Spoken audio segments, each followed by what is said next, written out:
Trump periodically, meaning every other day, basically sets everybody's hair on fire with something. A stun grenade has to fly somewhere, and everybody goes crazy. Everybody loses their shit, right? The legal system of the United States is the thing that drives them crazy. They have to destroy the idea of what the Constitution is. They have to destroy the Constitution because it was the first legal founding document of a country which said the people are sovereign over the government. If people have not read Woodrow Wilson's book, Congressional Government, he lays out the entire British plan to shred the U.S. Constitution. But he openly says, and we can now talk about getting rid of the Constitution, and he says we should be more like a British parliamentary system. There are actual universal principles involved in economic policy. Can we make the decisions over the future as opposed to money makes the decisions? The invisible hand jerking off is going to make the decisions, and so on. Once people get rid of the magic and the superstition economics and get back to physical economics, which was the American system. And that's what Trump is bringing back. It's so much more than tariffs. The cycle of history, the end times, come full circle when Istanbul becomes Constantinople again. Hagia Sophia becomes a Russian Orthodox church again. And according to Muslim eschatology, it will be the Islamic armies that are going to liberate Istanbul and turn it over to the Christian Orthodox world. Traveling to a restrictive country with internet censorship? A VPN is the answer. And surf the internet with no restrictions. When tyranny becomes law, rebellion becomes a duty. So said Thomas Jefferson. Go to bit.ly/lawful tax protest or bit.ly/make-war-history and find out why it is a criminal offence to pay central government or local government taxes in the UK. And let's make war history. Hey, Alex. Hey, Susan. Hey, Tom. Thank you so much. Finally, the three of you together in one video, one discourse. So, Susan, you are from Promethean Action. I'm going to do your introduction, forgive me. And I'll have the links in the description below. And this is the third of many, many times that you're going to be on my channel. I've decided that. It's definitely the third, and there's many more to come. And Alex Krainer, I'll have the links to you below. Naked Hedgie, bond trader, former bond trader, and whiz of a political analyst. You can tell I use a script. And then Tom Luongo, cigar stomping, sweary ranter, former chemist, but with great macro analysis. And I think Alex and Tom, I don't know if you guys have ever been together and know each other and stuff, but hello to both of you from each other. And you've both been on with Susan before, and I've been really looking forward to this. And we're going to talk about the US and Trump and Ukraine and Russia, I'm sure. But I want to start with the United Kingdom, what's happening in the bond markets and the implications of that. And then I want to move on to Turkey, because Alex, you said stuff about what's happening in Turkey, and Tom, you said slightly different stuff. And we'll see what happens when those ideas get together. So who would like to start on the UK? Maybe you, Rich, since you live there. Well, okay. Well, as the fabulous analyst that I am, it's really going to shit. It really is. I mean, they are taxing every bloody thing. And I listened to something by Francis Hunt the other day, and he was talking about tax scavenging. So they're going to raise the pension age to 72. They're going to start taxing pensions. They're going to increase they're going to lower the threshold on which pensions can be taxed. They're talking about a property tax on everybody's home. They are not going to be raising the tax threshold so that more people fall into the higher tax bracket. Australia's bringing in unrealized tax on unrealized capital gains. So they'll probably do something like that here. And the capital gains tax used to be, I think, at one point, £24,000 tax-free. And it's whittled away. It's now £3,000. £3,000. And at the same time, they're destroying small businesses, bringing in all these rules. They want to destroy pubs through two ways. One is they're going to make banter illegal. So if Tom and Alex are sitting in a pub having a chat, and Alex says as it's something sweary, as he's wont to do, and Susan and myself are working there, and we're rather delicate flowers, we can complain about what Alex has said, and the pub will be fined. So you have to protect the sensibilities of the flowers that work there. And then also they want to ban smoking because it's, for our own good, which will destroy pub culture. Then, of course, there's the migrants. And as an immigrant myself, I had this conversation with myself that I imagine you're going to have with some of my former lefty friends and my friends and family and stuff. How can you be anti-immigration? Because what's happening now is the weaponization of populations, the weaponizations of new migrants as a way of assaulting and destroying British culture, English culture, indigenous culture. And then just countries just going to pot. There's no money. People are disillusioned. And then I hear there's bad news in the bond markets. Oh, just one other thing. In terms of Labour and Tories are going to get trounced at the next election. Completely trounced, 50, 60 votes each. And Reform are going to come in. And I don't trust Nigel Farage. And you've said, Tom, he's City of London. He's making some of the right noises, but don't trust him. Don't trust him. So they're going to have an unassailable majority. However, what I think is going to happen is this government are going to put in structures that will make the elections worthless. They'll put in structures that will bypass local democracy and central democracy through quangos, which will be populated by appointees, and they're the ones that will have the real spending power. That's what I think is going to happen. That's a speculation. I don't think most people know what a quango is. It's Thank you, Alex. Quasi-autonomous, non-governmental organization. Non-governmental, yeah. Yeah, like USAID could do government policy at arm's length, and the government, you can't point fingers at the government. They're not doing it. It's the USAID. So the bond market. And I know, Alex, you and I did a video with an astrologer a few months ago, and we were talking about how late summer, early autumn was when it was all going to crumble. In the bond markets, it's pretty much nothing happens on a daily basis because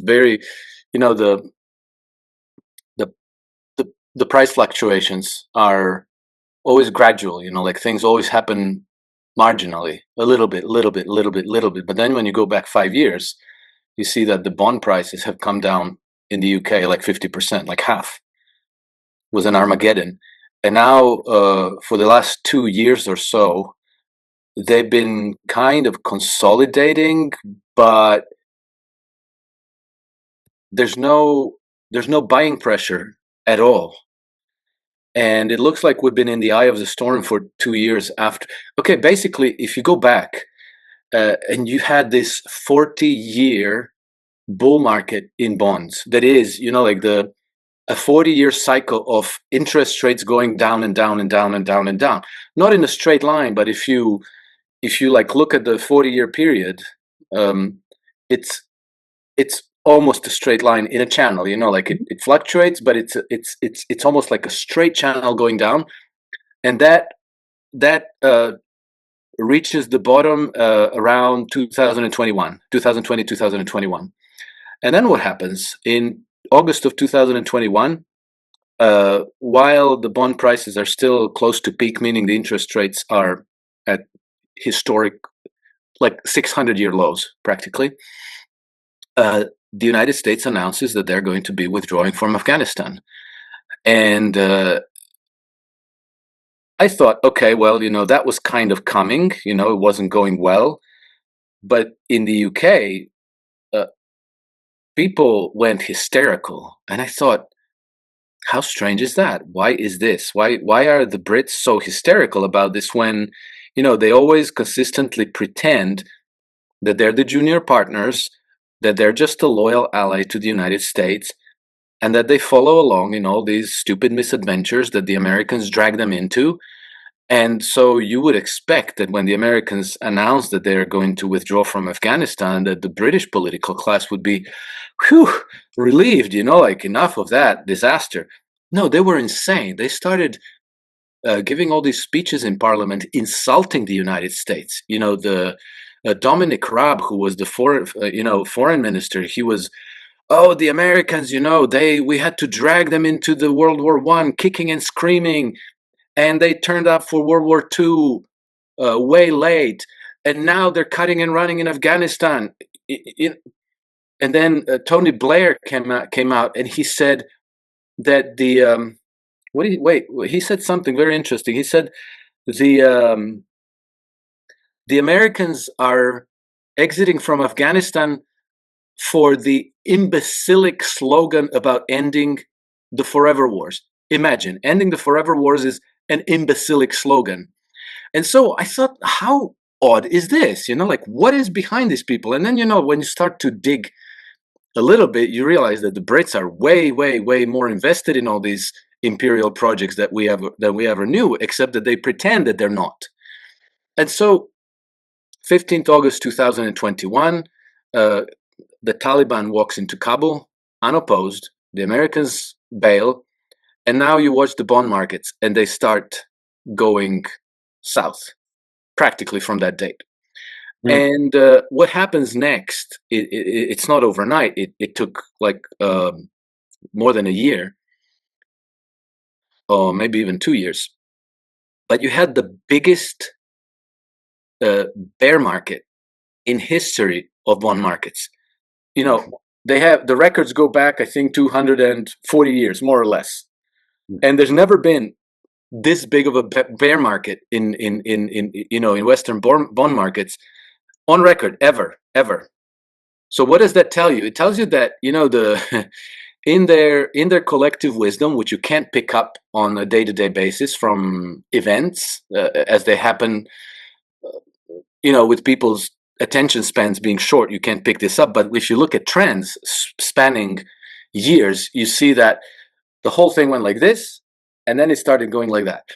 And then if you compare the US bonds, the European bonds, and the British bonds, let's say that if you set, starting from 2020, the American bonds came down, let's call it between 13 and 15%. European bonds, it's between 25, it's around 25%, let's call it that. British bonds, about 33%. So, you know, again, the markets have picked out, they've singled out the weak link and probably the first domino to fall. And then these last 2 years, which is something, Alex, you've been saying for years, that for some time now, that Britain is likely to be the first domino to fall. Yeah, pretty much since then, because that, you know, that withdrawal from Afghanistan, I thought was extremely interesting because, you know, the way that the whole imperial edifice works is that you, let's say, take control of a certain region, of a certain country. You install your puppets, but in order for your puppets to be able to carry water for you, you have to provide them protection. So they have to feel like they have their backs taken care of by, you know, the stormtroopers, by whatever, and then they can be the big guys, they can be the rajas and the viceroys, right, and rule the region for and on behalf of the empire. And when the Americans withdrew from Afghanistan, it was absolute fiasco because, you know, the president of the country went with duffel bags full of cash on a helicopter and then had to fly out of the country, and the governor of the central bank did the same. And there was this chaos of, I think the president flew to Tajikistan, and then they turned him back, and then he went to somewhere else, maybe it was Uzbekistan, I forget exactly. They turned him away from there, and then he ended up flying to UAE, where he was able to stay temporarily, you know. But the signal was that the empire can no longer protect their puppets. So I think that within a couple of days, the kingdom, the king, the leaders of, I think, Saudi Arabia, MBS, UAE, and well, you know, I forget exactly, three of these Western aligned Arab leaders got together on a very short notice, very informally. You know, we had pictures of them meeting in flip-flops and shorts and t-shirts. But I think that they were meeting to discuss, oh crap, we're in a lot of trouble. Yeah. And so if the empire can no longer protect you, what do you have to do? A, you have to make nice with your own people. And B, you have to start talking to the new powers, the emerging powers, which means China and Russia. And then, you know, that's what started to happen. And then, you know, they make peace with, you know, Saudi Arabia, Iran, and all of these things started to happen. And so it was actually, I think, pretty much in August or September of 2021 that I thought, okay, this is the inflection point. This is the empire starting to actually unravel. And that's where I started writing these articles about Britain, because, you know, it really drew the political class of Britain drew my attention to Britain. And I started analyzing as much as you can, because they really hide the true state of things. The government statistics are useless. It's all looking good. It's all, they show you that things are not great. There's a bit of a crisis, but it's all manageable. Yeah. Alex, Tom Anyway. is pumping. No, Alex, I've been chomping at the bit because all of this ties directly into my analysis of Jerome Powell and when he started tightening global monetary policy. He started tightening in June of 2021. And then by September, he had drained global liquidity by over $2 trillion into the reverse repo facility by the 5 basis points that changed the world argument. And then he goes to Jackson Hole at that moment in time. And then that's when everything went into overdrive to get Build Back Better passed, to get rid of him, the insider trading scandal, all of that. And that's when I started. That's where I go back to literally September of 2021 to look at the TIC report of the American holdings of central banks. And what do we see? European buying of US treasuries began in September of 2021. Why? To suppress the long end of the US yield curve, because they didn't want their bonds, the spreads between them and the United States to start blowing out. Powell starts raising rates after he's reconfirmed he's not reconfirmed, but he starts raising rates in March of 2022 after he's been given the dispensation by the FOMC to be chair, right? And then it all explodes, and it's still going on. And who has been the biggest net buyer of U.S. Treasury bonds over the last 4 years? The Bank of England and all of its subsidiaries, to the tune now they control far more than China ever controlled. Between the Caymans and the British Virgin Islands and the Bahamas, and God knows how much is stuffed in the Luxembourg and Ireland and the Bank of England itself. And why is that? Because they cannot allow the spread between US Treasuries and UK gilts to get above a certain point, which was what I said when we got started this morning, or before we were hit record. I was noting that this morning I was watching a whole bunch of people, commentators in the public square, who are thinly veiled City of London mouthpieces, in my estimation, screaming about about how we're all sitting here saying that, oh, by the way, it's nonsense to believe that Britain is actually in control of American policy. That's nonsense, and we have to stop being entertained. Note, this morning, the US-UK 10-year spread has blown out to somewhere between 38 and 42 basis points. It's been volatile today, but the last 2 times it hit 60 basis points, meaning 0.6%. UK gilts, 10 years, were trading 60 basis points above Americans. We saw the British government changed twice. First, it was the coup against Liz Truss, and then the subsequent announcement of Queen Elizabeth's death. And then it was Rishi Sunak getting bounced out of power.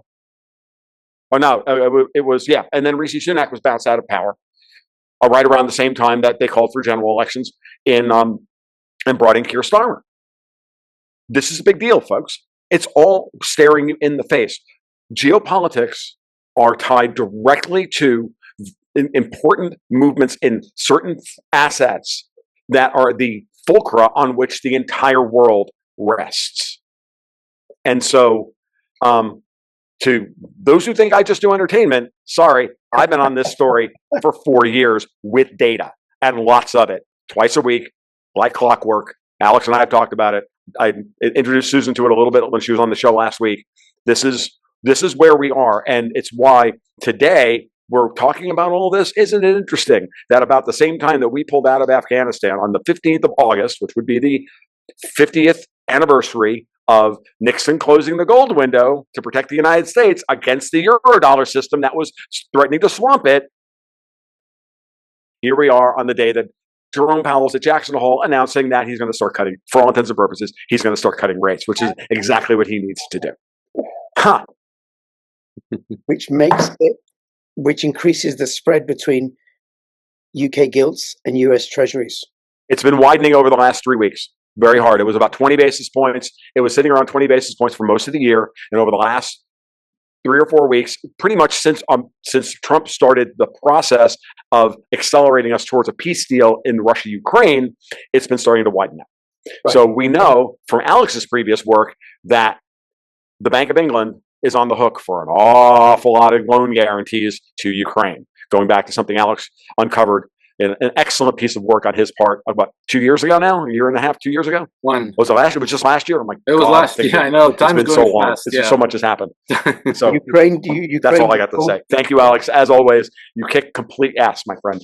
Yes, I'm going to move this on in a moment. Right, Ukraine defaulted on its debt repayments to the UK. My understanding is the UK borrowed loads and loads of money to fund the war in Ukraine. This naive belief that somehow Ukraine was going to break up Russia and the empire would be able to go in and suck out all the resources from Russia. Yeah, right.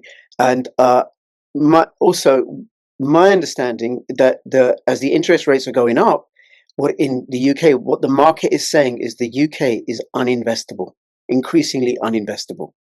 We ain't going to get a return. And of course we're not getting a return because the UK could be self-sufficient in energy through its hydrocarbon resources, but we're not allowed to because climate change. So therefore we must be cold and be happy. Yes. By the way, the word you used the wrong word, not cold, but cold. Cold. Thank you for that correction, Tom. Important, right? This is why that's actually what it sounded like when you said it, Rich, to be honest. Oh, well, it's true, right? Next year they're going to start cutting livestock numbers by 27% because of climate change. Great. Okay. Moving, Susan, I know you don't cover a lot in terms of the internal politics of the UK. Anything you want to say, and then I'm going to move on. Well, just sort of listening and taking in what Alex and Tom said. I mean, just sort of I'm thinking about how to think about this.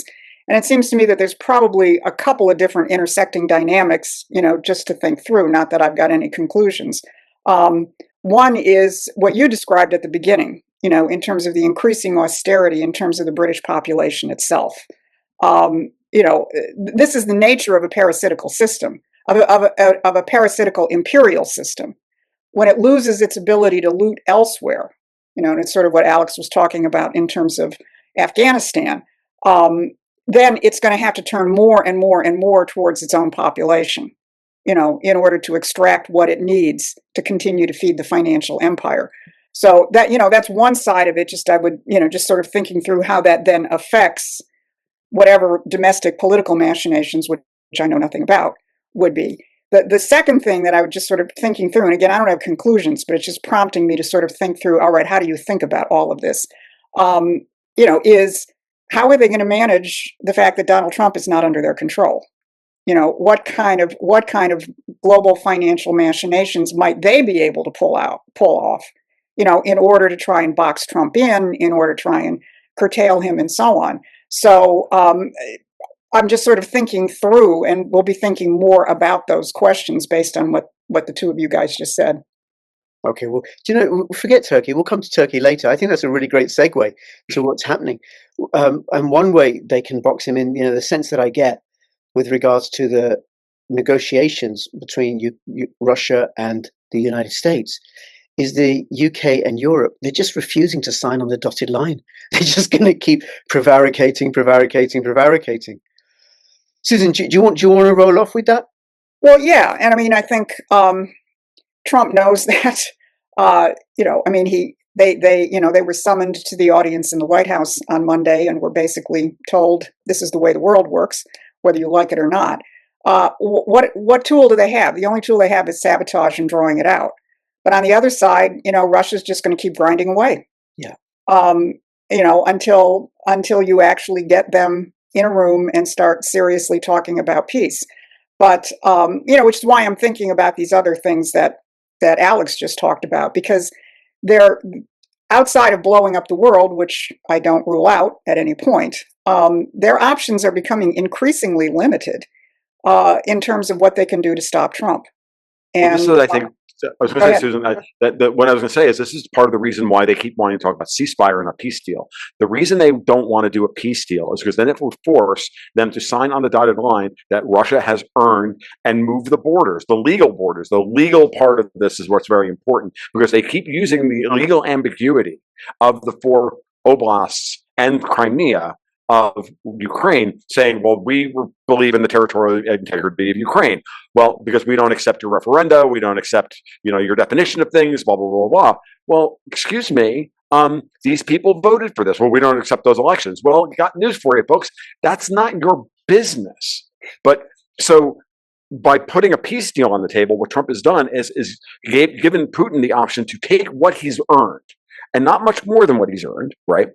That's a normal end to a physical conflict like that, and say, look, the borders are getting redrawn, but everybody has to sign off on it. And if Ukraine signs off on having lost the territory that legally that they've lost physically, now all of a sudden there's no chance to respin this up with a false flag or something along those lines, which says that the Europeans still have the moral high ground to kick the Russian invaders off of Ukraine's land, because Ukraine agreed to a change of the frickin' borders. That's the flow chart.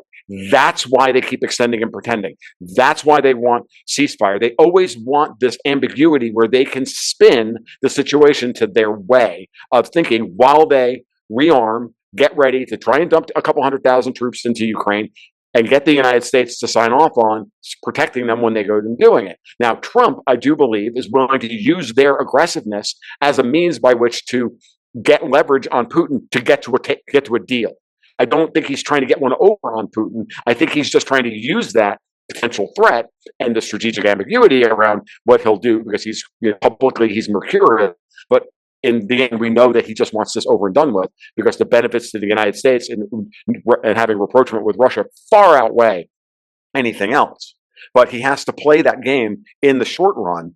And I think that's what most commentators are missing in all of this. I know, Susan, you get it. I know, Alex, you get it. I think that's what's going on here. And I don't see how people cannot see this. And I think, Trump is not happy that this is going to continue. But like he said the other day after the meeting, and he was on Fox News, he was on the phone with Fox News, and I don't know if you heard this clip or not, but he said, I was in the meeting and we came to an agreement and everything else. And then the German chancellor was like, well, how about we come back in a couple of months and we'll discuss it in a couple of months. And Trump was like, a couple of months, there'll be 35,000 more, 40,000 more dead. I'm going to get Vlad's waiting for us. I'm going to call him now.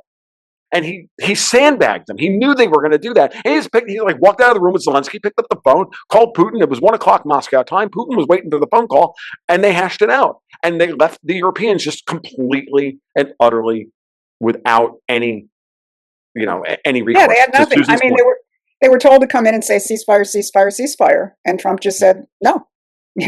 I settled 6 other wars without a ceasefire. Why should I do anything different here? Mm-hmm. Yep. Alex, outstanding. Anything you want to say on this? Well, no, I think that the whole thing is actually amazing to watch. We're coming to the beginning of the end. We are in the beginning of the end of 500 years of continuous Eurocentric history of the world, and this is now changing. And we happen to have the most incompetent, illegitimate leaders in European powers, and the caravan is moving on, and they're there barking like 7 chihuahuas. It's kind of, I don't know. I'm here, I live in Europe. I'm not terribly entertained, but I think, there is some kind of a poetic justice about all this. And I shudder to think what might be coming our way, but what comes must come. It's cycles of history. It never ended. History never ended, contrary to that Fukuyama person. History is going on, and Rich, you said they're preparing to restrict production of red meat. I find it very interesting that famine crops up a lot in the history of Western civilization. Yeah. And one thing that was an eye-opener for me was just reading a couple of articles about the Irish potato famine. The potato famine, which you didn't really question it, because they told you, oh, there was this potato blight, and then 2 million Irish people died of hunger. And I thought, oh, isn't it terrible, the potato blight? Terrible. But then, you think, were the Irish people only growing potatoes and nothing else in all of Ireland? And if you go to Ireland, you see that it's all just green rolling hills, practically ideal ground for pasture, and everywhere you turn, you see beef, you see lamb, you see sheep and cows. So what happened to all that? Ireland is surrounded by sea, so presumably there would be some fish there. And then, normally people don't grow just one crop, they would grow all kinds of things. So, okay, very, very strange thing. And then, the more you learn about it, the more you realize, oh my God, did they do this on purpose? But you kind of think, who would do such a thing? Who could possibly do such a thing? And then, like you read on history, and then you come to the fact that in a period of 130 years, during which the British were in control of India, India endured 33 major famines. And then since the British left India, not a single one anymore. Not a one since 1947. 0 famines, but 33 ones in 130 years. So do the math. Every 3 or 4 years a famine. So I appreciate that correlation does not necessarily mean causation, but then you come across certain statements by these. Britain tends to have a foreign policy czar. And so during World War II, it would have been probably Lord Halifax. During World War I, it was, I think, Lord Esher. I could be mistaken, but there seems to be that there's always somebody who may be part of the government, but maybe not, in the shadows, but they are in charge of British foreign policy, one guy. And it seems to me that today that one guy is Tony Blair. And then you read some of the statements of these, foreign policy czars, and you come across the statements about, oh, well, like anybody who opposes us, we'll starve them into submission. And I think like, whoa, I'm talking about statements that maybe occurred in the 19th century or in the early parts of the 20th century when, they felt they could get away with it. Maybe it was, there wasn't Twitter. So, you could say stuff and you knew that the press is controlled by your people. So you could just blurt that stuff up. Nobody reads books anyhow. But, then you realize, my gosh, maybe they're doing these things on purpose. So going back, full circle to them culling cattle. That's real. And so that might be coming our way in Europe, because I've noticed in Croatia, they're working overtime culling cattle. And it's always, oh my God, this virus turned up. And look, we have a test and it's positive. Well, we have to just kill everything here within like a 20-mile radius. And this keeps repeating again and again and again. Every few months, they cull thousands of heads of cattle, pigs, tens of thousands of chickens. And I think that over time, we might find ourselves in the middle of a famine again. History didn't stop. We have to pay attention to these things because it could happen to us. If it happened in history, it can happen again. And I don't know why, but they are really, really focused on their war on farmers everywhere in the Western world. So this is a real danger for us living here. Agreed. I mean, earlier in the year, the whole Democrat talking point about the price of eggs is out of control, and they tried to blame it on Donald Trump because they slaughtered 50 million chickens for no reason, right? Right. But I think, and correct me if I'm wrong, if anybody has the better understanding of history than I do, about the Irish potato famine. The part of the reason that not that the reason why the Irish were only eating potatoes was because potatoes grow in the ground and they can't be destroyed in war. So you put your food supply in the ground, because it's the way you can survive a hostile actor, constantly running across your land and terrorizing you. And if you're constantly at war, well, then put your food in the ground, because that's probably likely going to survive it. It is one of the because trees can be cut down and cattle can be slaughtered and yada yada yada.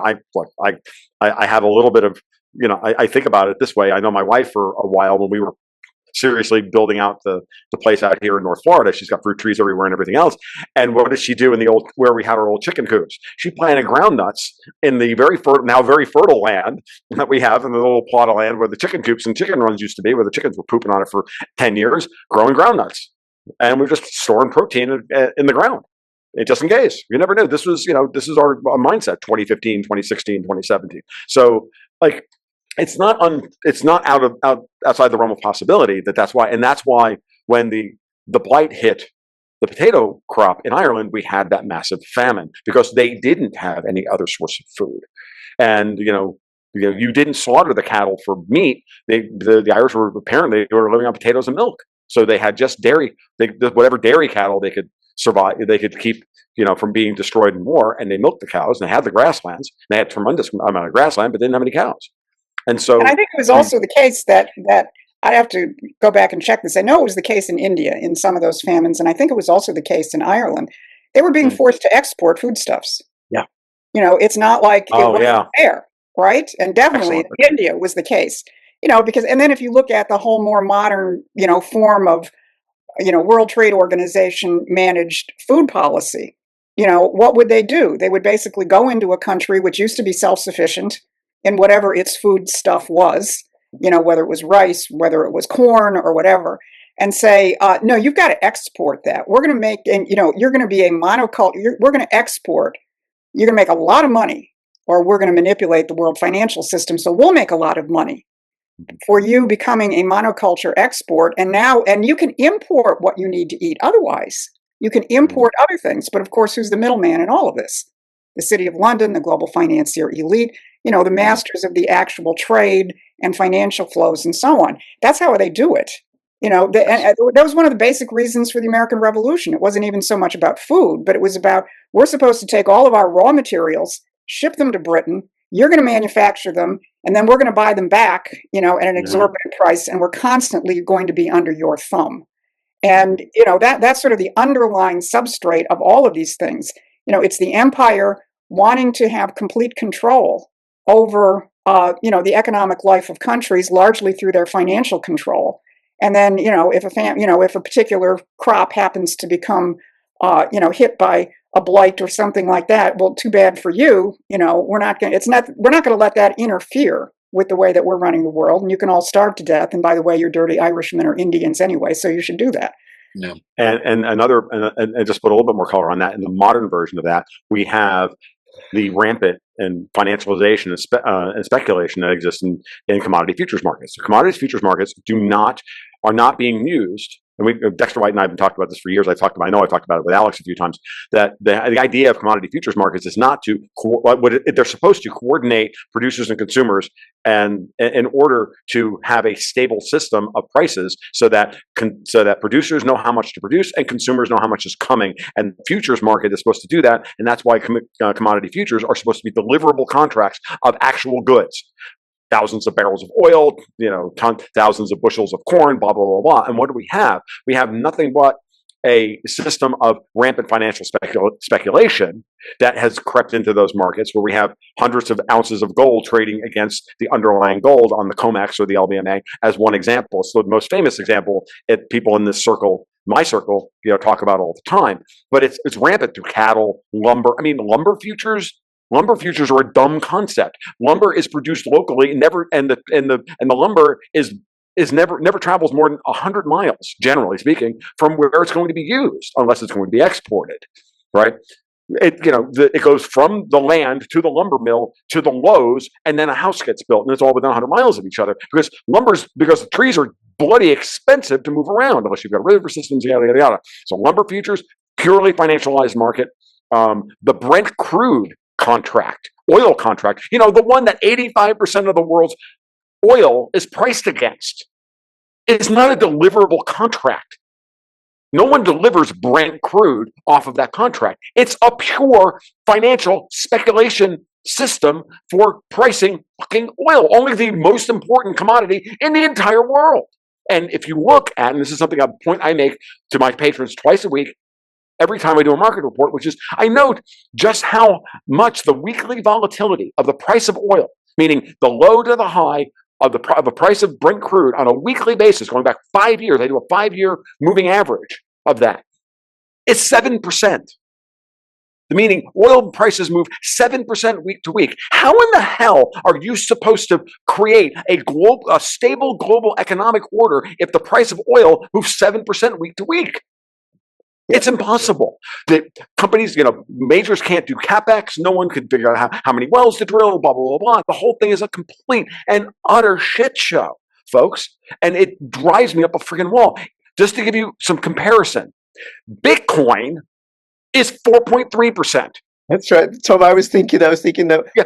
oil Yeah. futures, Gold, I think it's like and what do we hear? And crypto. why can gold not be a tier one asset in the Basel banking rule system? Oh, because it's too volatile. Gold is the least volatile of all of the major structural strategic assets, 1.9%. Silver is 3.9%. I have these numbers memorized because I look at them and calculate them on a twice weekly basis and have been doing so for 7 fucking years. It's insane. This is what we're talking about when Susan invokes the British system. This is what she's talking about.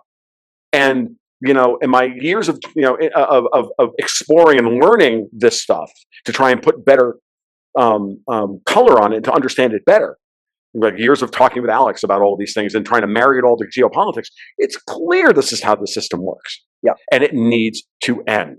And Tom, it is ending. I'm going to segue to Trump and tariffs and U.S. domestic. Before, Rich, forgive me. Before you segue to this, I just want to say that this may seem like an obscure subject we just went over, and it may seem very technical, but it's extremely important.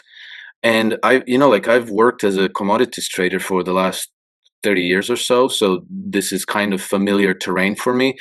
And we've pretty much everybody who trades commodities understands that the prices are probably being manipulated on a systematic basis. But then, the strange thing that a few months ago, I was reading this book, which was written at the end of last century. No, at the end of 1800s, and it was published, I think, in 1909. It's called The Great Red Dragon.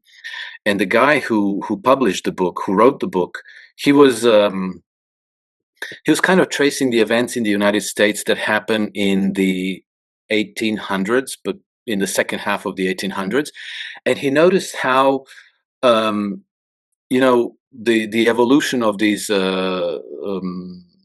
what he termed boards of trade, which then became futures exchanges, that what would happen always when they created a board of trade somewhere, for pricing agricultural products, corn and wheat and whatever they were producing, that it always ended up destroying the farmers, because the price, they would issue a lot of credit to farmers to go out, create farms, farm the land, grow the produce, and then bring it to these central markets. And then they would say, like, oh, we'll create these boards of trade that's going to regulate prices and exchanges and contracts and all of these wonderful things. Except, once they fill the net, once they develop this part of the United States, the farmers took the land and cultivated and created farms. Then they would just call them. They would depress the price below the cost of production, and then what would they do that way? They would take the agricultural land from them. The farmers would go bankrupt, and the financiers take over the land. And it always turns out that the ultimate source of capital was the City of London. So, as it turns out, that this world that is kind of familiar to me through participating in it actually goes back to the mid 1800s, and they've been doing exactly the same thing that Tom just described systematically. So it's not an accident. They create this, and if you look at the commodities prices over the last, I don't know, 30, 40 years, but they just go like this. They just go down almost nonstop. They are commodities to equities ratio is like at a 50-year low practically, in spite of the last 2 years, the bull markets that we had in 22 and 23. Just to make go ahead, Susan. I was just going to say, just to make a historical exclamation point. Everybody knows that sort of the iconic American mythical figure is the cowboy, right? And the whole story of the West. Well, where did the word cattle baron come from? It was when especially Scottish landed aristocracy came in and basically used the cattle industry, which at that point, it was purely extractive. In other words, they just let the cattle roam free, so there was no capital investment. right? Then they would round them up, take them to market, and make a profit. In the meantime, actual American farmers, who might have been sheep farmers or hog farmers and so on, the wars were to try and drive them out and take their land. So, historically, what you're saying is absolutely the case. That's where the word cattle baron comes from, because they were actually barons. Wow. Yeah. Okay. And so, yeah, and just to finish on that point, the whole mechanism has been contrived exactly to take ownership and control not just of agricultural land, but practically of all productive assets in any economy anywhere. Yes. Yeah, agreed. And the commodity futures speculation that we're talking about here, it was designed to strip all the profit of producing agricultural products and hand it all to the middleman. Yeah. Which is the commodity futures trader and the guy who gets the money to do that speculation directly from the central bank and from the banking system. And that's the giant vacuum cleaner sound, folks. That's how they recycle. We call them cantillionaires, meaning the Cantillon effect of he who's closest to the issuance of the new money gets to spend tomorrow's money at yesterday's prices for today's goods. And that's how they become who they become. That needs to end. Well, that system, we need to understand that system. That system is ending thanks to sovereigntists like Trump and also Ibrahim Traore, who I saw a little clip this week where he was saying that 58 factories in France have closed down because energy costs are going through the roof, because France is no longer able to extract uranium for pennies on the dollar, whatever it was. It now has to pay market rates from Mali for the yellow cake uranium to fuel its nuclear power stations. And then no doubt it's the revenue that it earned from nuclear power by selling it onto other European nations has also gone down.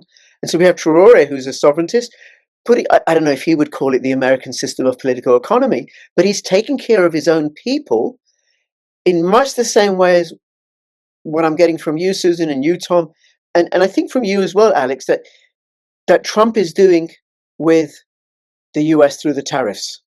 And then one of the things that I think is going on, and I credit all three of you for this notion that I have, is the way that Trump is playing with India is to deliberately drive India away from the British into the arms of the BRICS. So I want to move on to the whole tariff issue.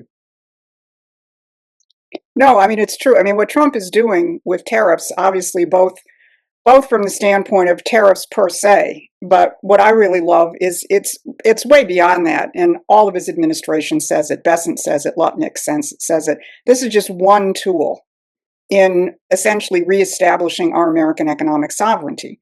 And as we kicked around in some previous discussions, it's both a question of creating the incentives to force American manufacturing to reshore in the United States. Obviously, tariffs is a big one.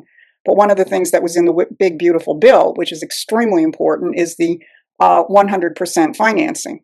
That is, you're instead of having to amortize your investments over 30 years, what the one big beautiful bill says to American manufacturers, and it's only manufacturing. It's not a question if you want to build a pot warehouse distribution center or something like that. If you decide to come back and build full expensing, if you decide to come back and build a factory in the United States between now and I think it caps out in 2028. You're going to get 100% of the expense of that taken off your taxes in the first year.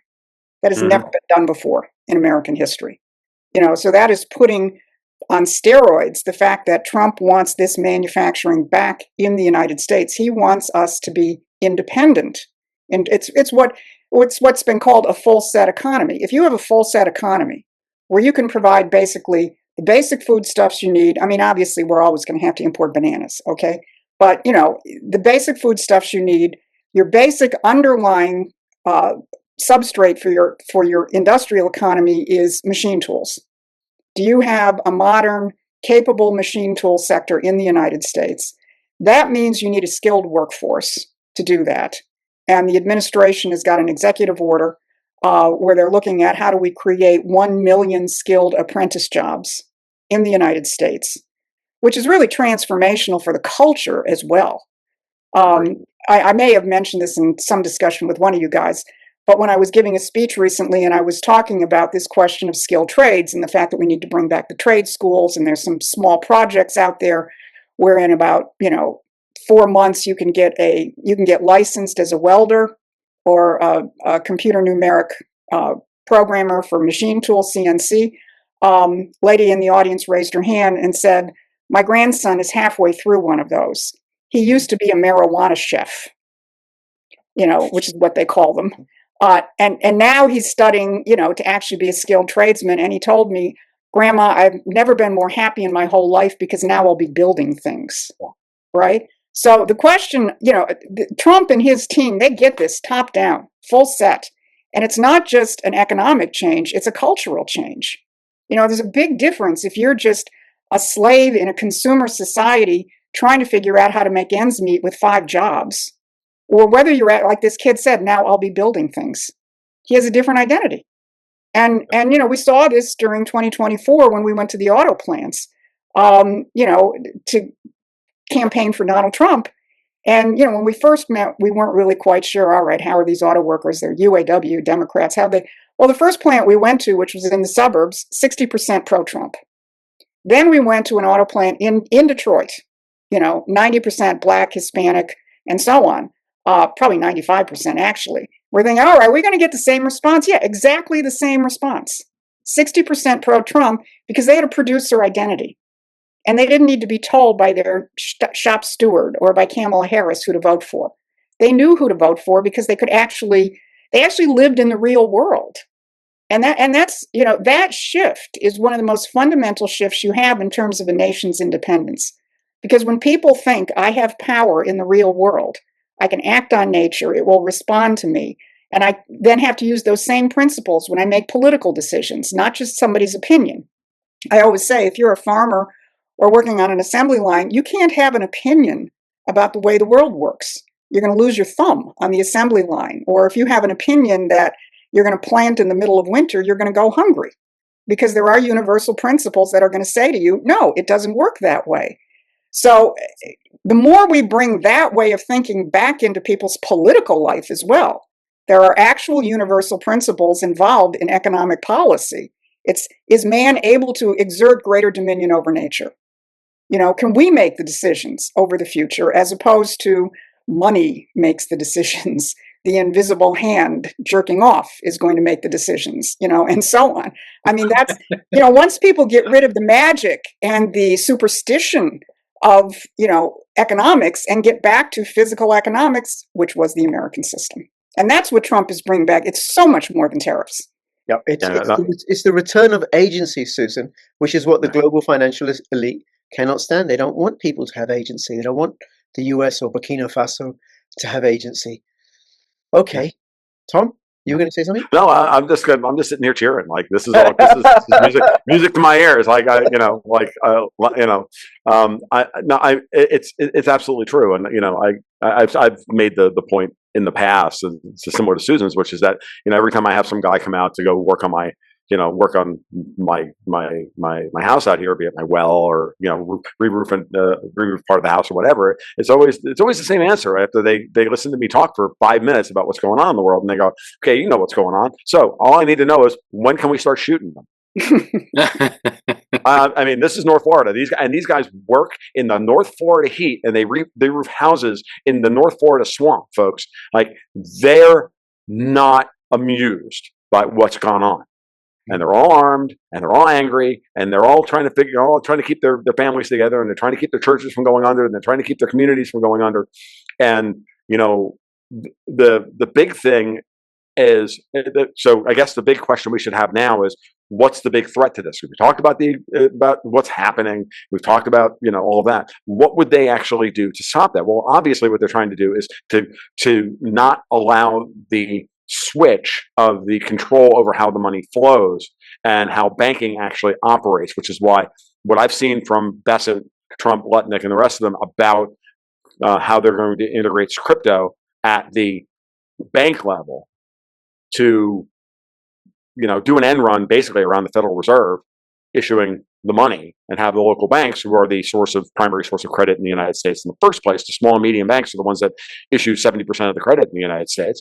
If that's the case, how do you do that end run where you don't have the GSIBs still continually sucking up all the wealth into their coffers? And that's a bigger subject, but it's also part of the plan. It's part of the reason why. That's why Trump embraced crypto the way he did when it was finally explained to him by those guys that were around him, some of whom I'm not a big fan of, and the whole PayPal mafia thing and yada yada. There are a lot of angles on that I'm not comfortable with, but the broad stroke of it and how it's been filtered into Donald Trump's consciousness and how he's going to use it. It's going to be to empower the small and medium banks to be able to open up their ability to issue credit directly and get around the Federal Reserve, and take the Federal Reserve, reform it, and have it repurposed to a different type of defensive role for the American economy if it's going to survive this at all. And I think that I've talked about this in other fora, that I think that may just be the transitional state that will exist for the next 15, 20 years or so. But the reality is that the Fed's going to have to compete for the moniker of who gets to issue the money. Okay. And it's the return of state banks, it's the return of local banks and state specie, to improve the what's the word I'm looking for? To facilitate the local economy. Yeah. So no, I can get the value of that, right? But I want to go where I suspect you may be uncomfortable, which is where I'm uncomfortable too, which is one of my understandings of the big beautiful bill, and that making these stable coins available and locally and issued by banks is these stable coins are programmable. So while the Federal Reserve cannot issue a CBDC, that doesn't mean that banks can't put in those sorts of restrictions that you, Susan, you've got a bank account with us. Well, you're not allowed to go and buy stake, or you can only go so far because we've put in these restrictions. And then also the ties to Palantir and what they're doing. That bit.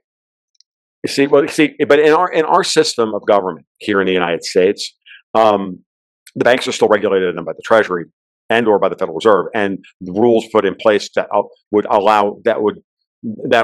can end that. That this means that, look, if they try to do that, and if you just say, well, we'll have a free market in banking, and some bank locally says, well, we're a woke bank and we don't like the fact that you own guns, so you can't bank with us or whatever, that's fine. We'll go to the other guy.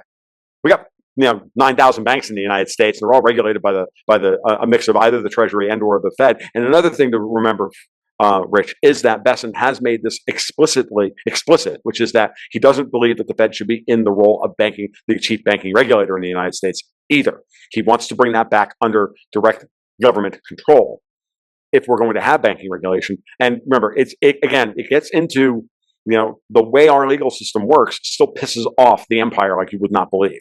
It's as badly as it is operated and how far it has strayed over time, and the ridiculous number of bad precedents that has been set by bad Supreme Courts and bad state Supreme Courts and everything else. I got news for you. Go look at what we're seeing out of the Supreme Court, this Supreme Court, now that they've been freed from the potential of getting whacked by some $50, large Mexican with knocking John Roberts upside the head, because that's real and that's over.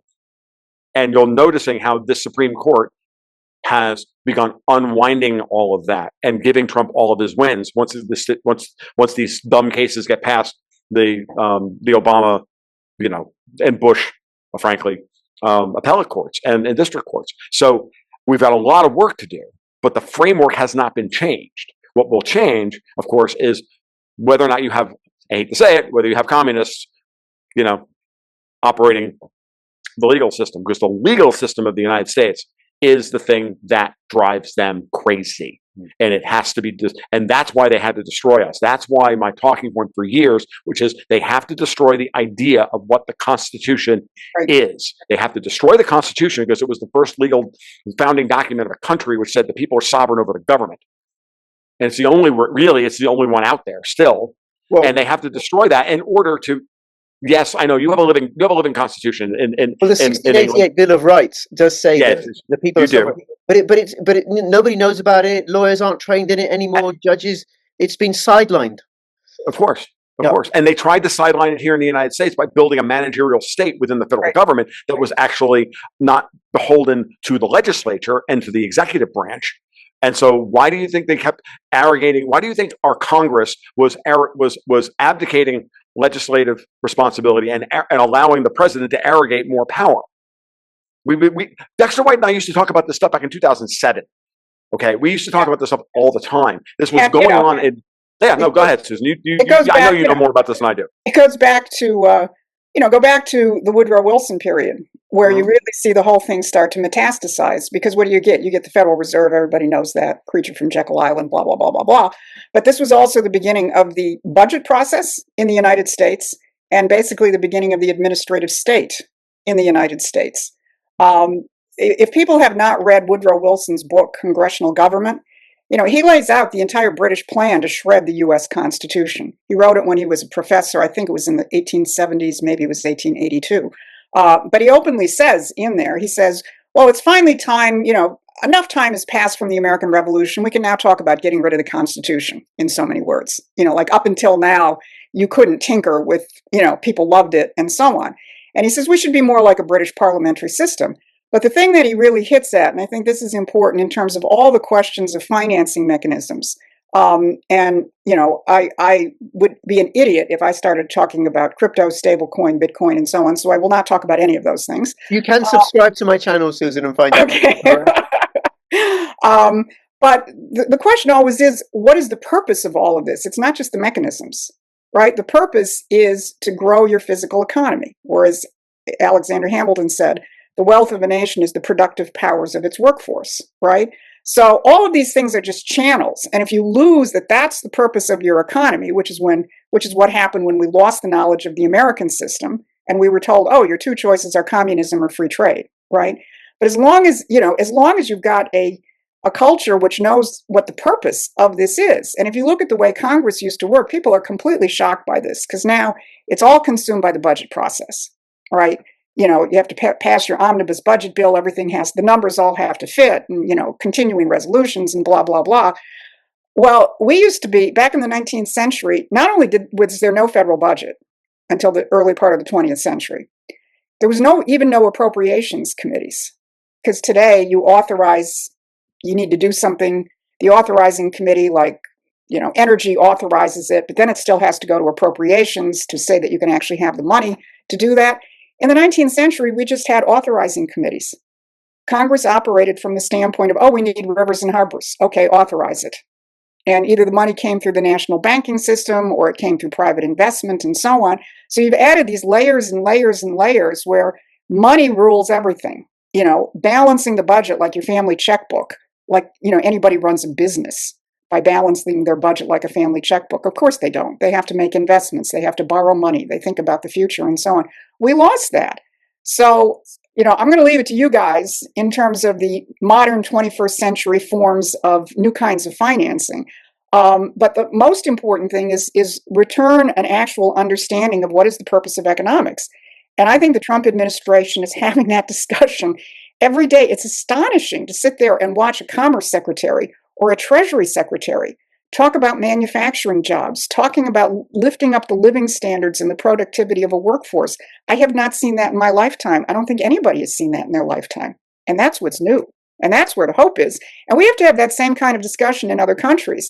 I mean, just to cycle back to your remarks at the beginning about the British, about the situation in England. Outside of the United States, the places where our YouTube shows, either our live shows or our recorded shows, get the strongest response is from England and from Canada.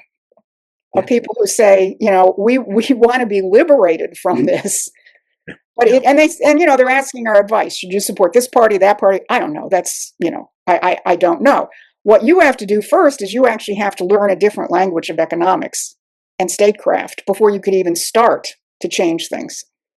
Yeah, what I can say to those people is that help is coming. The Americans are coming, and it's not to extend the empire, which is what it is to restore the Commonwealth. It's actually to liberate these people. You can see it in what Trump is setting up. I can see there's about 6 other avenues on this. That way, we could spend 2 hours, 3 hours talking about what being the relisting of Fannie and Freddie. There's so much to be done and there's so much power that we have. Rich pointed out in the beginning, just to give you an idea of what's coming. Australia says they're going to do unrealized capital gains tax. Australia is done. All the capital will now flee Australia. Okay, they're going to do the same thing, and they're doing effectively the same thing in the UK. All the money will leave there. They'll have to put up capital controls, which money will figure out ways of always leaking out from underneath it. And now we get it. Now we can go back to the crypto discussion that we had last week, Rich, off camera. Many ways of dealing with that problem. But Martin Armstrong has made the point for years and years and years. Even while he was in jail, when they had him in jail and they were beating the crap out of him and trying to kill him. During the crisis period, when the system collapses, money does not rush out of the central economy. It rushes towards it. If you have the crisis now in this moment, what Donald Trump and company are doing is fomenting the crisis to bring the capital to the United States and capture it in order to rebuild a U.S. that can do something with it to then help rebuild the world. World War III has pretty much already happened, folks. It's the Marshall Plan, the new version of the Marshall Plan that's coming. I think that's the level up. And I just kind of conceptualized that literally while I was sitting here talking. So I don't know, Alex, what do you think about all this? Because you haven't spoken for a while. I think we should kick it over to you to tell you, because I think it's really important, especially to get the perspective you're getting certainly from the European side of the fence. Well, I do agree that we probably are in World War III or IV, whatever, like people say, no, it's IV, no, it's this, it's that, but it's basically a total war. We're in the middle of it, just because it's not in black and white, and we don't have people running the trenches, doesn't mean that it isn't real full-on war, and it is happening. But just like with most wars, you don't make films about those things. Most of it is static. Most of it is waiting, and then some action takes place someplace, like we have in Ukraine now, like we have in the Middle East now. But we're in it, and it's real, and it's happening. And I think that what's important to keep in mind about this war is that it really is between two systems of governance, as the other side tells us always. Except, that's a truth wrapped in a self-serving lie, because what they say is two systems of governance, and then they say is the democracies versus the dictatorships, or it's open societies versus closed societies. It's actually not. It's one system of governance versus everybody else, and that one system of governance is the European colonialist, imperialistic system of governance, beholden to old family European oligarchies. And that's who the predator is. That's who is opposed to everybody in the world, not just foreign countries, not just the Iranians, the Russians, the Chinese, the Burkina Faso, Niger, Venezuela. It's American people in the United States. It's British people in the UK, Canadian people in Canada, French people in France, German people in Germany, and so on and so forth. This system is opposed to everybody. And when this system is victorious, it's not like when the British Empire was in its zenith in the second half of the 19th century. It's not like British people are doing well. If you read Charles Dickens novels, you know that most of the population was living in how do you call it? Extreme poverty, practically. Yeah, squalor. So it's a very, very polarized, stratified society where you have a very narrow segment of society that's extremely wealthy, and then you have the large mass of people who are in the bottom and who are extremely poor. And the other system of governance, or other systems that are possible, it doesn't have to be that way, and people go like, oh, China is bad, Chinese style communist rule, blah blah blah. But the Chinese over the last 40 years They reversed poverty. They lifted 850 million Chinese people out of poverty. They've advanced their productivity, their technology, their wealth, their infrastructure. Well, as Susan just said, the wealth of a nation is the productive capacity of their population. Alexander Hamilton's word. This is what the Chinese have done. And so wouldn't we be better off looking into that system of governance and saying, let's see what works and apply it at home? But we don't even have to do that, because the Chinese practically took Alexander Hamilton's recipe, the American system of political governance, and they applied it at home, and it works, right? The Russians are doing the same thing. All we have to do is get back to that model. Yep. Thank you, Alex. Now, moving on to real politics. Still want to come to Turkey before we're over, right? But what's happening with Venezuela? Sending warships to Venezuela, making threats there.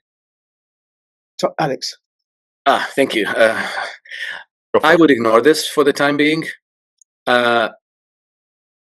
Trump periodically, meaning every other day, basically sets everybody's hair on fire with something. A stun grenade has to fly somewhere, and everybody goes crazy. Everybody loses their shit, right? And so I would just ignore this. Trump was already involved in a regime change operation in Venezuela. Does anybody remember Juan Guaido? The real president of Venezuela. And of the real one. Yes, the real exactly. One. Juan Zelensky or Volodymyr Guaido. And what did Trump do? Trump tasked the regime change project to Elliot. What's the guy from the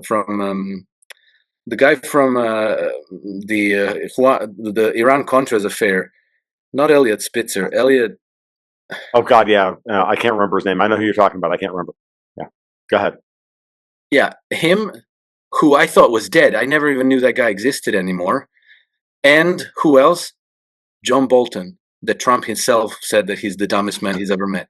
So what did Trump do? He went along with the narrative as presented. Maduro, bad dictator, democracy, blah, blah, blah, regime change, we're going to blah.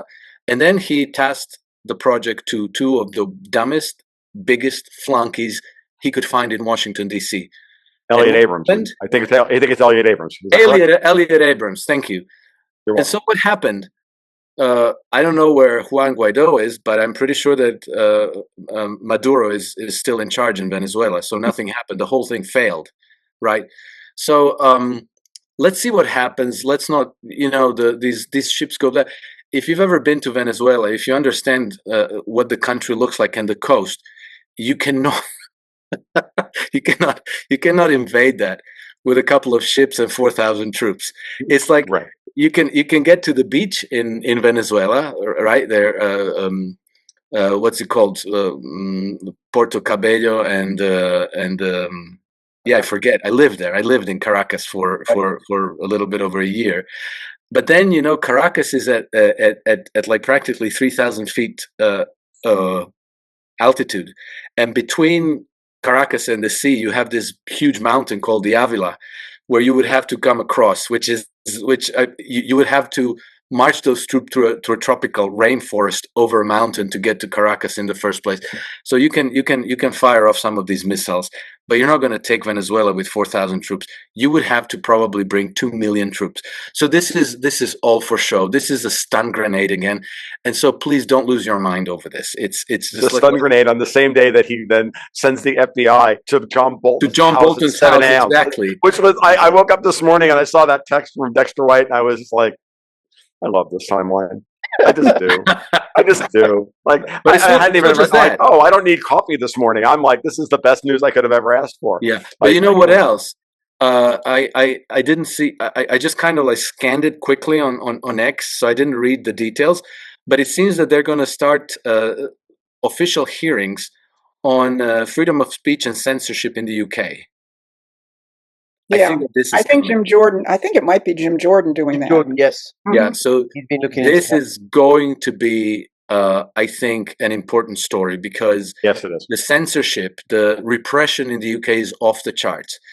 And, when you start, let's say that back in the days, meaning before Trump, the Brits could get away with anything because, special relationship, it's all um, beyond question. We don't question what the British government does because it's the cradle of democracy and Magna Carta and peace process in Northern Ireland. Like they have like a little example for everything that they want to project. So that they want to present themselves as peacemakers, they talk about Northern Ireland. When they want to present themselves as Democrats, they talk about Magna Carta, like 1200 something. But now, if this comes to the U.S. Congress, Jim Jordan, there's no avoiding the public relations train wreck coming for the UK. And once you touch into the subject of human rights, censorship, freedom of expression, and all this, all kinds of things become possible. You could sanction Britain. You can sanction them. Well, we had on the same subject, Alex, and yes, it's very important because it's a huge political signal, which that JD Vance and Trump have been, and Elon Musk have been banging since December before they even took office. Yeah. They were going after Stalin over this, and the other thing, I don't know if you guys noticed it, but somehow the UK backed down on forcing Apple to give them a backdoor into all iOS devices. How do you think that occurred? That's downstream of Tulsi Gabbard showing up with a manila envelope saying, "We own you, we own you, we own you.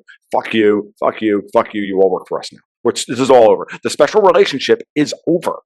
If you didn't see it on Monday, like that great picture of Trump sitting just off screen, and the 7 of them, the 8 of them, because you had Mark Rutte there as well. So the 8 of them, right? And then there's Trump just off camera. And the best meme I saw of it was Trump. This is what happens when the leaders of Europe are being read their will. I'm like,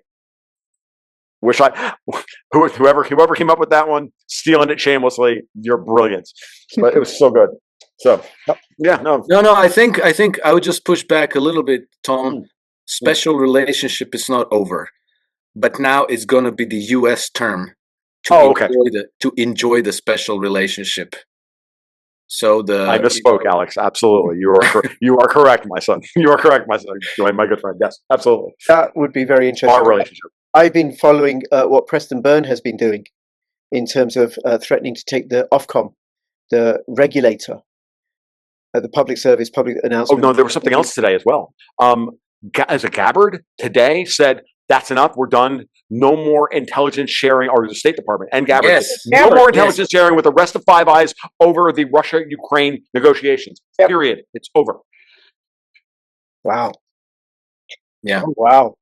And then you know what else we found I'm out? getting tired of winning. I don't want to eat 3 steaks today. I can't. My metabolism can't handle it. Another thing that we found out today is that when I think the last time when Witkoff met with Putin gave Witkoff a gift. So as it turns out, that an American got killed fighting on the Russian side in Donbass. And now I forget the name of the person, but I have it. I have the news article. He is the son of the deputy director of the CIA, a woman. And so Putin gave him like some kind of like a hero. Oh, yeah, the Medal of Russia. Yeah. To transfer to the family of this young man.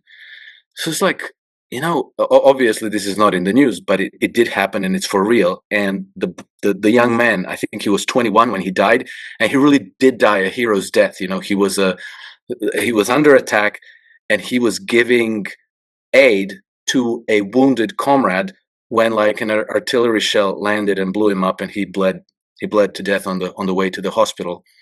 So he died a hero death fighting for Russia, and his mother is the deputy director of the CIA. in the United States. You know, heavy stuff. And then Vladimir Putin gives Steve Witkoff this acknowledgement, and you know, so this is like the you know, I have to say this has been almost like a dream of mine, because I always thought that if we are to avoid World War III, there has to be a new alliance between Russia and the United States. And I with a partner, we registered in Berlin a foundation called the Third Alliance, which meant exactly this. It died, obviously, because both he and I stunk at raising money, and so we just like spend our little bit of change, and that was the end of that. But you know, the Third Alliance should be the hope of the world, because the system of governance that we are up against is what's giving us everything that we don't want. Censorship, repression, LGBT things, countless divisions, Black Lives Matter, Deracinization of the culture. War on farmers, dimming of the sun, chemtrailing, all of these horrible dystopian things, child trafficking, CBDCs, vaccinations with vaccine passports. Now they failed at that. Now they want climate passports. I mean, it just doesn't end. They want us in ghettos, in 15-minute cities, completely under their control, like cattle. They want us to be termites and then extinguish us as soon as we become net consumers of capital. You know, like they divide us into like net contributors to capital and net consumers of capital. So once you retire, you're considered net consumers of capital, and they're inventing drugs to snuff us out. To, you know, like what they're further used to is to us goodbye. Okay, yeah. Alex, Tom, they want Logan's Run, but without Jenny Agutter like half naked. That's, exactly. You know, exactly. That Logan's Run. Logan's Run. Good point.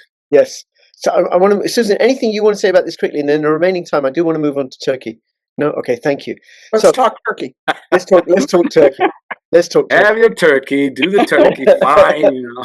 Yep. Now, my understanding, Alex, from what you said before, one of the things you've raised is it wasn't right. It was just very odd and peculiar, the way the Syrian Arab army just dissipated, and gave in to what maximum 30,000 jihadis cultivated by the British, who were lightly armed, you know, in armored carriers or whatever, or light jeeps or whatever, and that the Syrian Arab army, with all its experience and skills in holding off the Turks and Israelis and keeping Syria together, that they just disappeared. And then you've said that you have information that suggests that they're in Iraq, they're in Iran, and they're biding their time. And you propose that this was a trap set up by Putin, because Assad and his family went to Moscow, they fled to Moscow, set up by Putin in order to defeat the Turks by getting them situation in a quagmire in Syria, where they now have this war, that the situation that they cannot handle, they cannot manage. The Turkish lira is losing value. Erdogan is losing popularity. This isn't working out well for the Turks, and that this is part of a larger project in order to restore Constantinople back to the Orthodox Church, backed up by Sheikh Imran Hussein has also said this, that Constantinople, which is Western Istanbul, needs to return to the Christians. Have I summarized what you've said accurately, Alex? Accurately enough. And I don't know that I can summarize it any more accurately than this. But I do remember, you know, basically in May of this year, when we had our conference in Calgary, then I spent a few days driving across Canada with a friend who is a devout Muslim, and who studies. Been on my channel, I think Faisal. Faisal. Yeah, exactly. And so he was telling me, and I used to listen. I spent many hours, many dozens of hours, listening to Sheikh Imran Hussein, who is a Muslim scholar, and he's probably the world's #1 authority on Muslim eschatology. And so we were discussing this, and I used to listen to Sheikh Imran Hussein back in the aftermath of the global financial crisis in 2008, 2009. And then, you kind of shift your interests elsewhere and haven't fallen. But, so Faisal was explaining all this to me. And basically, according to Muslim eschatology, so the study of end times, okay, let me just give it a very broad brush approach, because if I go into details, I'll get something wrong. Basically, the cycle of history, the end times, come full circle when Istanbul becomes Constantinople again. Hagia Sophia becomes a Russian Orthodox Church again, and according to Muslim eschatology, it will be the Islamic armies that are going to liberate Istanbul and turn it over to the Orthodox, to the Christian Orthodox world. I know that this might sound very, very weird, because we've been, Islam has been demonized in the Western culture to the point where it's beyond recognition. But for people to understand, part of the end time scenario envisioned under Islam by the Quran is that there will be the second coming of Christ. Yeah. Not Mehdi, not Christ.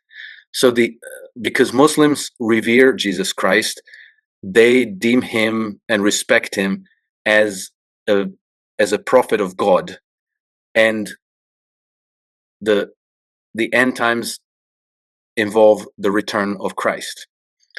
And so that's why the turning of Hagia Sophia into a mosque, which has been done by the Turks, is regarded as a grave injustice, as a grave historical error.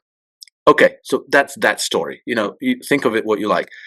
But about 2 weeks ago, here in Croatia, I had the honor of meeting Admiral Domazet, who used to lead Croatian war of independence in the early 1990s. And so he was the chief planner of the last part of the war, when 35% of Croatia was still under occupation, and then it was cleared out in a space of a couple of days. And so he is a very, very authoritative geostrategist. That's how he would label himself. He's a geostrategist, and there are very many geostrategists out there. And so he was explaining to me this big, grand scheme of geostrategy involving practically the whole Eurasian landmass.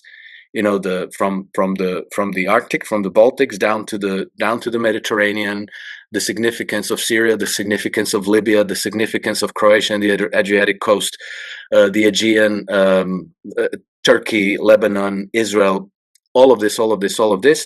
And so basically, I can't repeat the whole complex chessboard, but basically he said the same thing.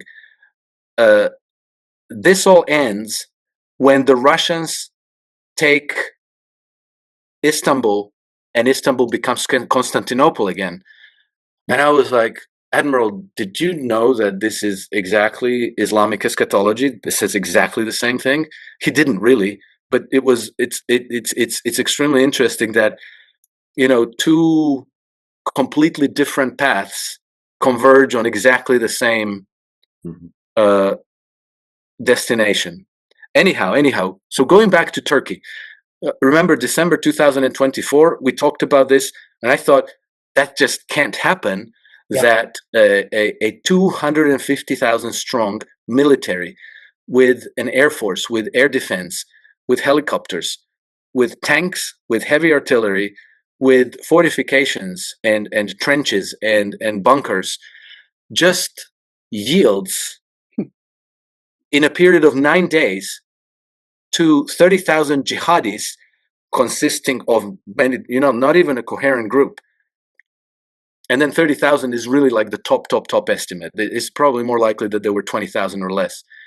and they're on Toyota pickup trucks with machine guns. Yeah, No air cover. AK-47s. Yeah. No air cover. You're Alex? invading Syria and you have no air cover. You have no tanks. You have no heavy artillery. They just barge in, mission suicide, because normally the way you would do this, you would start with heavy artillery barrage that would go on for days and days and days. And only then you would start moving in tanks, and then troops following tanks. And then you would have air cover over that. And then maybe you would have a chance of conquering some territory. Yep. Alex, I want to move, forgive me, I want to move this on because I want to get Tom's take on it, right? Forgive me because I'm conscious of the time, right? Oh, sorry. Yeah. The destruction of, I think, Tom, you may have said this, Turkey's 1 million man army. Yeah, this ties into this, yeah. This ties into the idea of in order to stop World War III from actually being fought, you have to bleed out all of the armies that have been built to fight World War III in a bunch of smaller conflicts. So, and this is the Ian Burlingame argument that he's been talking about, and I've been thinking about that a lot. And I was on a space with him and my friend Halsey English and others the other day, and we were discussing Turkey. And I had seen somewhere earlier that week, that was on a Tuesday a couple of weeks ago, and I can't remember where I saw it, and I don't have I don't have the source, but it leaked somewhere that the Russians told Assad, just walk out, let him have it, because it's ungovernable, and the best way to destroy the 800-pound gorilla in the room, if you want to stop World War III from being spun up, is to bleed out the Turkish 1 million man army, which becomes incredibly difficult to do if they're not fighting a real war and they're just fighting a police action.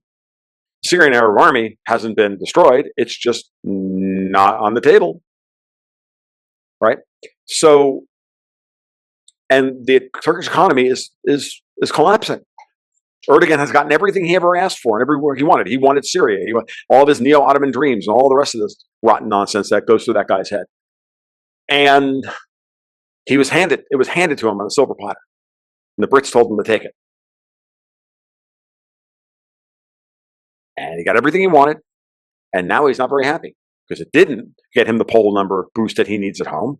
It didn't improve anything. He's now just got a bunch of territory, classically, you've got, that he's in charge of, that doesn't want to be occupied by a bunch of fucking Turks. No different than if Putin decided he wanted all of Ukraine, right?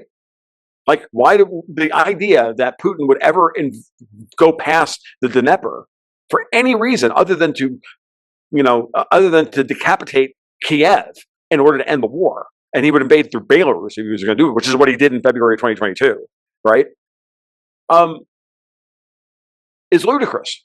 It's ludicrous on the surface because he doesn't want to have to manage these people who hate him. Well, it's the same thing with the Syrians. They don't want to be ruled by Turks. So the way you bleed out this army, which is now missionless, is to give them a terrible mission that they can't give them Afghanistan. And just in that, you've got Israel in the mix, encroaching upon. And then you've got Israel in the mix as well. You've got Israel and Turkey potentially having some sort of face-off, which would weaken both, and the Israeli economy is Rich, not potentially. It's practically an irreversible collision course. Right. Israel and Turkey are on an irreversible collision course, and this week we found out that the Turks are beefing up their military presence in Cyprus from 40,000 troops now to more than 100,000 troops. And they're prioritizing Cyprus, and then there are voices in Turkey that are saying, "Hey, no, we should be taking Cyprus, all of it," meaning going to war against Greece. And Greece is being armed to the teeth by NATO, and with the help of the United States and Israel. So, and why are they being armed to the teeth? Exactly in preparation for a showdown against Turkey. So this is part of this scenario. It appears. Christian Orthodox armies, because part of that scenario is pushing Turkey off of the European continent, off of the from across the Bosphorus. Across the Bosphorus, yes. Yeah, And so this Yeah, no, seems to be in the works, and the Turks are freaked out about it. Like they're very, very wary and conscious of this danger. They see that they are going into a collision course with Israel, and they see that the showdown with Greece is being brewed up, and they are actually practically on hostile terms with the United States, because the United States is allied with the Kurds, who are still there, a mortal enemy to Turkey, to Erdogan. And then the Israelis upgraded Turkey from to their enemy number one. Iran is not even the enemy number one anymore to the Israelis. It's Turkey. So I think that this was the trap. I didn't really understand this back in 2021. I just understood that this can't possibly be what's going on. Something else has been. This is a trap. You only walk. This is what I thought at the time, the way HTS took Damascus in 9 days. Yeah. The only place where you walk in this easily is a trap. And I don't know who the trap was set for, but now it's becoming clear. And then it's not only Turkey, because Erdogan hasn't cooked this up himself out of his own head. There's the Brits behind. Always, this master blaster relationship, where the Brits get somebody else as their proxy force to effect some kind of a change by force. And so, usually the master blaster relationship is United States and Britain. In this case, in the Middle East, it's the United States, it's Britain and Turkey. So Turkey is the blaster, the Brits are the master. And this scenario has been developed probably by Sir Richard Moore, who I think is still the head of the MI6, and who used to be ambassador to Ankara, who speaks fluent Turkish and is BFFs with Erdogan. Now, Alex, a couple other points on that just to help this along. It's not just that Greece is being armed to the teeth. Greece was always armed to the teeth. If there's a place on the planet that is more per capita militarized than Greece, I want to see it. The best pilots in NATO are in Greece. The best captains, ship captains, are in Greece. Like, this is real, and it's been this way since the 50s. And because my partner Dexter White is, this is his thing, and he's been following this clearly forever and a day. Now he's not. Now, he and I talked about this a little bit. I threw some ideas at him, and I mentioned this idea about converting back to Constantinople. And he just kind of laughed at me. He's like, "You have no idea what a mess Istanbul is today. Culturally, the city itself." And he's like, and I said, "Look, we don't have time for that conversation, because I know this is a 3-hour conversation when it comes to you and Turkey and Greece. I'm not doing this right now, and we haven't talked about it since. But the framework is absolutely clear here. What's going on, and why do you think Erdogan about 2 weeks ago, or 2.5, 3 weeks ago, said it's absolutely imperative right now that Turkey get accession into the EU? Wait, see that one? Who said that? Erdogan said that. Oh, okay. Which again undergirds the entire idea that there's been a functional split between the United States and the old colonial system of Europe, and Turkey Erdogan can't get what he wants from Putin. Putin's like, "Hey, look, I'll build you power plants, and you can and even better. Now let's go and talk about Nagorno-Karabakh." I think everybody's got Nagorno-Karabakh and Armenia, Azerbaijan gotten it all wrong. Like guys like Brian Berledek and all the rest of them, I think they're all friggin' wrong about this. That, the American empire is moving in to attack the underbelly of Russia again. No, they're kicking out the fucking British. And Trump is guaranteeing the gas corridor now from the Caspian Sea. He's in control of that, and that's giving Putin the opportunity to kick Pashinyan out of Armenia. And then Armenia and Iran the other day just signed some form of trade agreement to go north and south to protect the international north-south transport corridor. If Trump was trying to break that up, he would never have brokered freaking peace. Yeah. Okay. Great. I just wanted to add, because this was very similar to because I thought, why did Trump do this? And obviously everybody thought like, he's attacking Iranians, he's antagonizing Russia, he's inserting himself there. But I thought like, no, dude, no, he's inserting himself between Turkey and Azerbaijan. He's taking control of the Zangezur corridor, which is the key link of the whole Greater Turania project, which is what the British have been selling to Erdogan to incentivize him to do everything that he's been doing now. And now Trump goes like, no, I'll take that. So now he's the gatekeeper, and he can basically block the whole Greater Turania. I mean, it's almost insane how beautiful this is. So it's not, that peace is not against Iran. It's not against Russia. It's against Turkey. Yes. And by extension, the Brits. Yes. And so I just wanted to one second get back to the armament of Greece, because you're right to say that it's always been militarized. It's always been very strong military. But just for the sense of perspective, remember most of the European countries are being dragged kicking and screaming to increase their military spending to 2% of the GDP, and then 5% in 10, 20, 30 years, whenever. Greek military spending today is 3.8%. So just as a sense of perspective, it's an outlier within NATO and within the European Union. One other small point, and we'll turn it over to Susan to add to this. But think about what you and I have been talking. We've been talking about this for months. Look at what Trump has been doing since Trump started to come back to power. All of a sudden, an American wants to buy Nord Stream 2. Now Trump has inserted himself in the gas corridor in between the Caspian and Turkey. There was a report a couple of months ago that an American investor is buying up all the port logistics in a couple of the ports in Odessa. Okay? And who's getting kicked out of this region bodily by everyone? The British. Moreover, what did we see 3 days ago?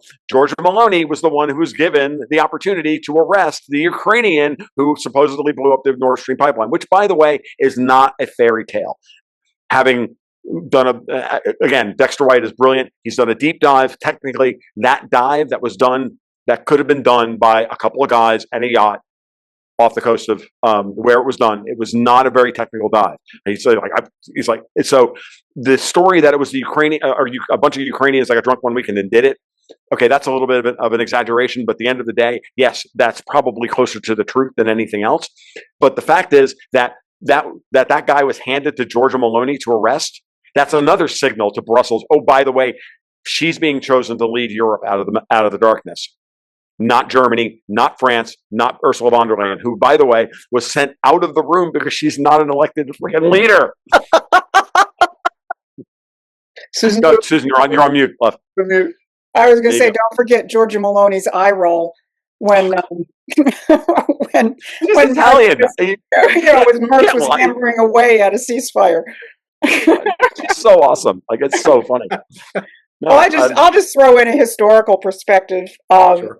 Because as you guys were talking about all of this, what just kept coming to my mind, is go back 120, 130 years, go back to Catherine the Great's Greek plan, in terms of allying the Christians, the Christian Orthodox, including Constantinople, in a kind of common alliance, and the British literally starting every war that we've had since then to prevent that kind of configuration. So, when you look at what you guys are putting together in terms of Trump, which I think is absolutely valid hypothesis, and the rest of this, we really are in the biggest history that I think, this world has seen in over 100 years.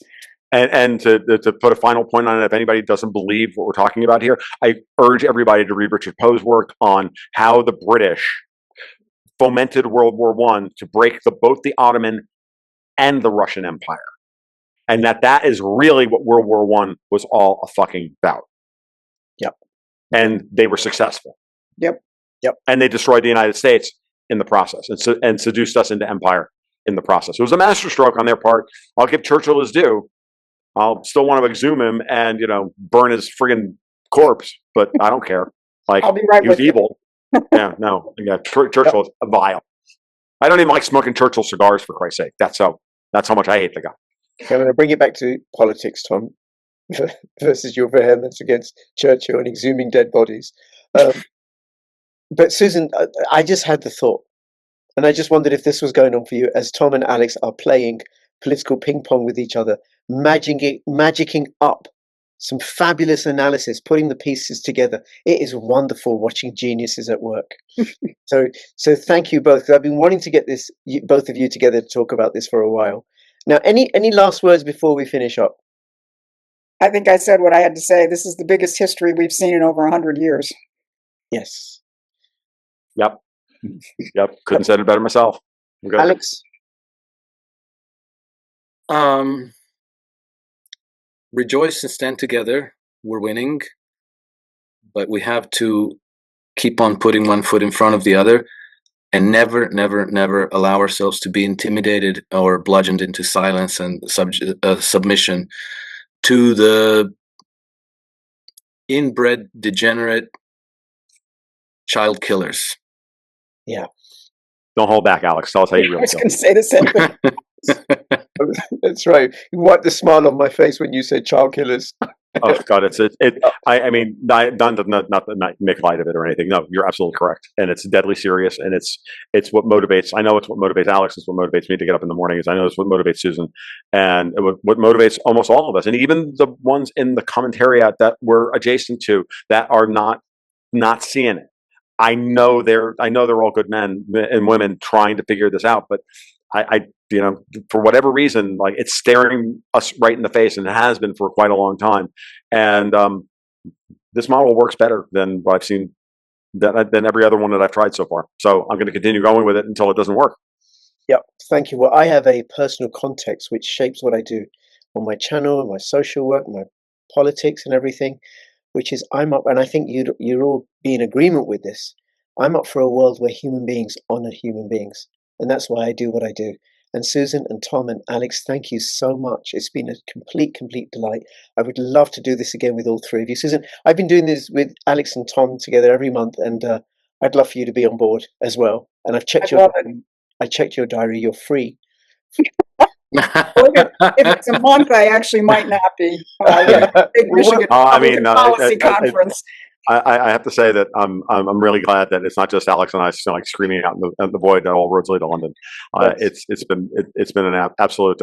It's been a lot of help, because I can tell you personally. We've talked about it a little bit before we hit record. I can feel. I know what I'm feeling, and I'm seeing the Empire trying to strike back. They're working hard at it. It's everywhere. The fifth generation warfare is off the charts. And it's, every other podcast I do other than this one is the one where we talk about those machinations as well.